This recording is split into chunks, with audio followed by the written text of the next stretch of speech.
बिहार की राजनीति का मूल आधार कैश कास्ट और क्रिमिनल रहा है। ऐसी धरती पर कर्पूरी ठाकुर की राजनीति ताउम्र अपने विशेष गुणों के कारण ही चलती रही। वर्ष 1952 से लगातार विधायक पद पर जीतते रहे, केवल 1984 का लोकसभा चुनाव हारे। एक बार उपमुख्यमंत्री, 2 बार मुख्यमंत्री और दशकों तक विधायक तथा विरोधी दल के नेता रहे। कर्पूरी ग्राम के कण-कण में उनकी यादें बसी हैं। स्वतंत्रता सेनानी और शिक्षक के रूप में सार्वजनिक जीवन की शुरुआत करने वाले जननायक का जन्म समस्तीपुर के पितौंजिया में 24 जनवरी 1924 को हुआ था। अब यह गांव कर्पूरी ग्राम के नाम से चर्चित है। महज 14 साल की उम्र में अपने गांव में नवयुवक संघ की स्थापना की। गांव में होम विलेज लाइब्रेरी के लाइब्रेरियन बने। 1942 में पटना विश्वविद्यालय पहुंचने के बाद वे स्वतंत्रता आंदोलन और बाद में समाजवादी पार्टी तथा आंदोलन के प्रमुख नेता बने।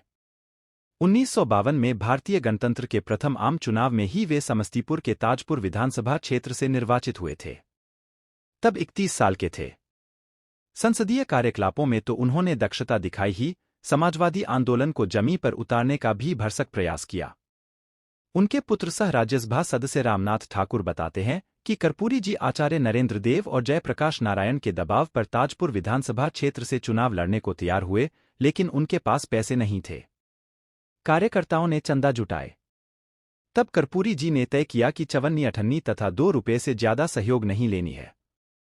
जयप्रकाश नारायण की धर्मपत्नी प्रभावती देवी के आग्रह पर उनसे 5 रुपया चंदा स्वीकार किया था। समाजवादी नेता दुर्गा प्रसाद सिंह बताते हैं कि हर बार वे चंदे के पैसे से ही चुनाव लड़ते थे। एक एक पैसे का हिसाब खुद रखते थे। एक पाई भी निजी काम में नहीं लगाया। उनका यह स्वानुशासन, नैतिक आग्रह व प्रतिबद्धता 17 फरवरी 1988 को उनके विदा होने तक लगा रहा। भारत सरकार ने बिहार के पूर्व सीएम कर्पूरी ठाकुर को उनकी जन्मशताब्दी के एक दिन पहले भारत रत्न देने की घोषणा की है। वर्तमान राज्यसभा उपाध्यक्ष हरिवंश कहते हैं, कर्पूरी जी ने अपने लिए कुछ नहीं किया। घर तक नहीं बनाया। एक बार उनका घर बनवाने के लिए 50,000 ईंट भेजी गई, लेकिन उन्होंने घर न बनाकर उस ईंट से स्कूल बनवा दिया। यही खासियत कर्पूरी जी को कास्ट और क्रिमिनल वाले राज्य में एक वर्ग का पुरोधा बनाकर रखा। अपने पत्रकारीय जीवन को याद करते हुए हरिवंश लिखते हैं कि राज्य में जहां कहीं भी बड़ी घटना हो, वहां सबसे पहले पहुंचने वाले नेताओं में वे शामिल थे। यही कारण रहा कि वे जीते जी जननायक की उपाधि पा गए।